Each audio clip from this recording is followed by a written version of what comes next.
Half cup গুঁড়ো দুধ দিয়ে যে এত সুন্দর রেসিপি তৈরি হয়, একবার তৈরি করে না খেলে কিন্তু বিশ্বাসই হবে না। মুখে দিলেই মিলিয়ে যাবে। দেখুন কতটা সুন্দর হয়েছে। খেতে কিন্তু ভীষণ টেস্ট হয়। তো আসসালামু আলাইকুম, সবাই কেমন আছেন? আশা করছি সকলে ভালো আছেন। আবারও একটা নতুন এবং সহজ রেসিপি নিয়ে আপনাদের মাঝে চলে আসলাম। অবশ্যই আপনারা স্কিপ না করে পুরো রেসিপি দেখে নেবেন। আশা করছি আপনাদেরকে খুবই ভালো লাগবে। তো চলুন রেসিপি শুরু করি। এখানে দেখুন একটা প্লেট নিয়েছি। নিয়ে নিলাম এখানে হাফ কাপ গুঁড়ো দুধ। দিয়ে দিচ্ছি হাফ চামচ বেকিং পাউডার। এখানে আমি হাফ কাপ দিয়ে তৈরি করব, আপনারা কিন্তু আপনাদের পরিমাণ মতো নিয়ে নেবেন। এবার আমি এখানে দিয়ে দিলাম 1 টেবিল চামচ মতো ঘি। ঘিটা অবশ্যই দেওয়ার চেষ্টা করবেন, ঘি দিলে কিন্তু খেতে অনেক বেশি টেস্ট হবে। এবার সবকিছু একসাথে খুব ভালোভাবে মিশিয়ে নিচ্ছি। এভাবে সুন্দর করে হাত দিয়ে একটু ডলে ডলে মিশিয়ে নিতে হবে, তাতে করে ঘিটা খুব ভালো মতো দুধের সঙ্গে মিশে যাবে।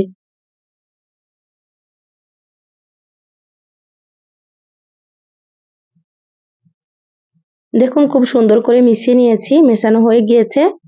এবার এখানে দেখুন বাটিতে একটা ডিম ভেঙে নিয়েছি, তারপরে কাঁটা চামচ দিয়ে ডিমটাকে খুব ভালোভাবে ফেটিয়ে নিয়েছি।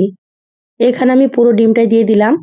এখানে আমার একটা ডিম লাগবে, হাফ কাপের জন্য কিন্তু একটা ডিম হলে হয়ে যাবে। এবার হাত দিয়ে খুব ভালোভাবে মেখে নেব। এখানে যদি আপনাদের ডিম ফ্রিজে থাকে তাহলে কিন্তু আপনারা 1 ঘন্টা আগে বের করে নেবেন, তারপরে 1 ঘন্টা পরে কিন্তু আপনারা রেসিপিটা তৈরি করবেন। ফ্রিজের ডিম দিয়ে কিন্তু রেসিপিটা তৈরি করা যাবে না, আপনারা কিন্তু অবশ্যই এটা খেয়াল রাখবেন। দেখুন খুব ভালো মতো মেখে নিয়েছি, এরকম একটু নরম করে মেখে নিতে হবে। দেখুন সুন্দর মোলায়েম করে মেখে নিয়েছি। আর এটা কিন্তু শক্ত করা যাবে না, আপনারা কিন্তু এইভাবেই মেখে নেবেন। এটা মাখা হয়ে গিয়েছে, সাইডে সরিয়ে রেখে দিলাম।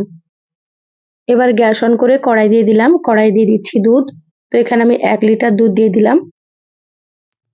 এবার আমি দুধটাকে জাল করে একটু ফুটিয়ে নেব। ফুটে আসা পর্যন্ত অপেক্ষা করতে হবে।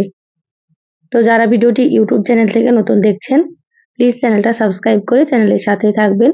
যারা ফেসবুক পেজ থেকে ভিডিওটি দেখছেন, একটা লাইক দিয়ে পেজটা ফলো করে রাখবেন পরবর্তী ভিডিওর নোটিফিকেশন পাওয়ার জন্য। দেখুন দুধ কিন্তু খুব ভালো মতো ফুটে গিয়েছে। দুধ জাল করে ঘন করার দরকার নেই।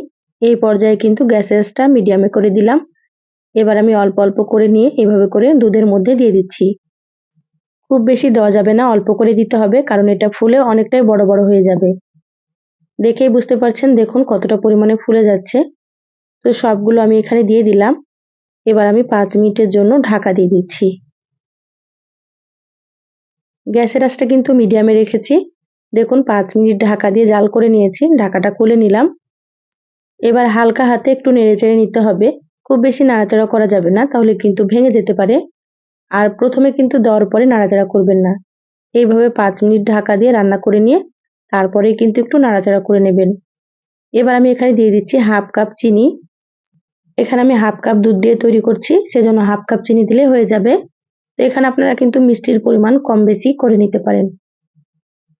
চিনিটা দিয়ে হালকা হাতে একটু নেড়েচেড়ে মিশিয়ে নেব।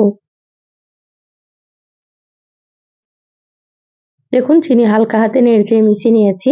এবার আমি এখানে দিয়ে দিচ্ছি ফ্লেভারের জন্য 3টে এলাচ। মুখটাকে ফাটিয়ে দিয়ে দিলাম। আবার একটু নেড়েচেড়ে নিচ্ছি।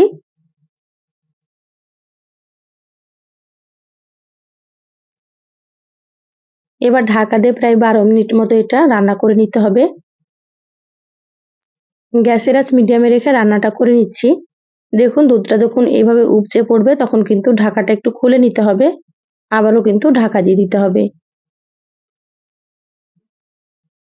দেখুন প্রায় 10 মিনিট মতো আমি রান্না করে নিয়েছি ঢাকা দিয়ে। এবার আমি ঢাকাটা খুলে নিলাম। দেখুন সাইডের সরগুলোকে এভাবে করে আবারও আমি একটু দুধের মধ্যে দিয়ে দিচ্ছি। আর দেখুন কতটা পরিমাণে বড় বড় হয়ে গিয়েছে। এইভাবে আপনারা ঢাকা খুলে একটু নেড়েচেড়ে নেবেন, আর সাইডের সরগুলোকে এইভাবে করে দুধের মধ্যে আবারও দিয়ে দেবেন। এইভাবে সাইডের সরগুলো দুধের মধ্যে দিলে কিন্তু খেতে অনেক বেশি টেস্ট হয়। এখানে দেখুন দুধটা একটু হালকা পাতলা আছে, আরো একটু ঘন করে নিতে হবে। তো আবারও আমি 3-4 মিনিটের জন্য ঢাকা দিয়ে দিচ্ছি, তারপরে আপনাদেরকে দেখাচ্ছি।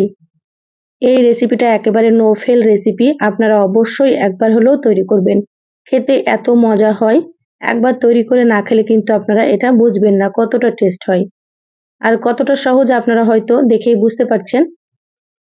এই রেসিপিটা কিন্তু যে কেউ তৈরি করে নিতে পারবে, কোনো রকম ঝামেলা ছাড়াই। দেখুন আবারও আমি ঢাকাটা খুলে নিয়েছি।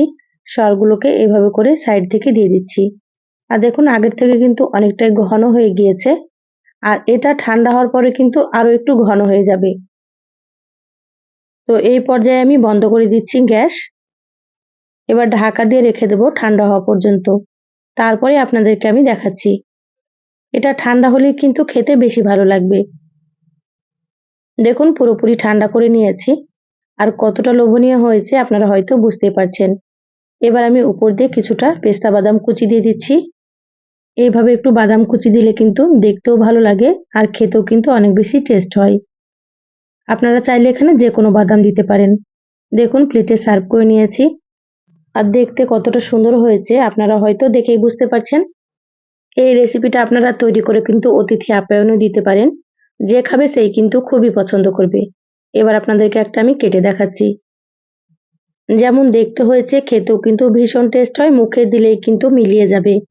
তো সহজ রেসিপিটা আপনাদেরকে কেমন লাগলো চ্যানেলের কমেন্ট বক্সে কমেন্ট করে জানাবেন। ভালো লাগলে একটা লাইক দিয়ে ভিডিওটা অবশ্যই শেয়ার করে দিবেন। সবাই ভালো থাকবেন, সুস্থ থাকবেন। দেখা হবে আবারও কোনো নতুন রেসিপিতে। ধন্যবাদ সবাইকে। আল্লাহ হাফেজ।